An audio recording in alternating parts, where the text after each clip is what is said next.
মমতা বন্দ্যোপাধ্যায়ের যারা ঘনিষ্ঠ সাংসদ বা মমতা বন্দ্যোপাধ্যায়ের দলের সাংসদ, তারা একে একে তৃণমূলের মধ্যে থেকেও আলাদা একটা ব্লক গড়ে এনডিএ কে তারা সমর্থন করতে চান।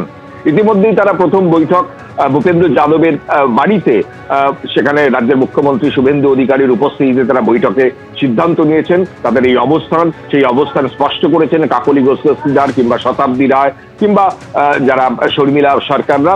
এরপর এই সংখ্যা বাড়বে এমনটাই সূত্র মারফত জানা যাচ্ছিল। আজকে দেখা যাচ্ছে সেই সূত্র মারফত যে খবর আসছে সেখানেও কিন্তু অতিরিক্ত সাংসদরা কিন্তু যোগদান করছেন।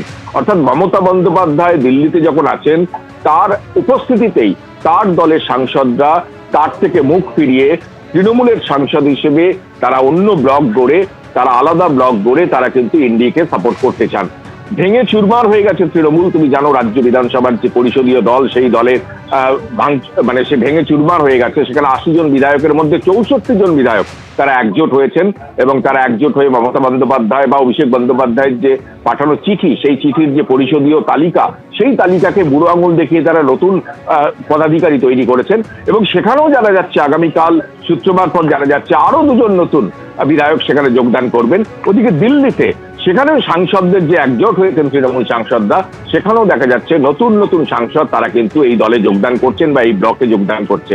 এবং সেই তৃণমূলের বিদ্রোহী সাংসদ সূত্রে খবর আপাতত 19 জন তারা সই করছেন এবং সেই সই সম্বলিত তাদের তালিকা স্পিকারের কাছে পাঠানো হচ্ছে এবং তারই ভিত্তিতে আগামী দিনে নতুন ব্লক করে ভবিষ্যৎ কর্মসূচি ঠিক করা হবে।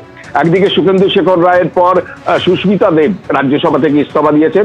একদিকে লোকসভা, একদিকে রাজ্যসভা, একদিকে বিধানসভা, বিধায়ক, এমপি প্রত্যেকেই তৃণমূলের যারা টিকিটে জিতেছেন, মমতা বন্দ্যোপাধ্যায়ের দেওয়া টিকিটে তারা জয়লাভ করেছেন, তারা মমতা বন্দ্যোপাধ্যায়ের সঙ্গ ছেড়ে আলাদা ব্লক গড়ে তারা এনডিএ কেও সাপোর্ট করতে চান বা এনডিএ কে সমর্থন করতে চান।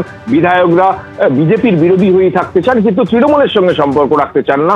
সব মিলিয়ে মমতা বন্দ্যোপাধ্যায়ের উপস্থিতিতেই তার দলের একাধিক সাংসদ, একাধিক বিধায়ক, একাধিক রাজ্যসভার সাংসদ তারা কিন্তু সরে যাচ্ছেন মমতা বন্দ্যোপাধ্যায় থেকে এবং দল চুরমার হয়ে যাচ্ছে।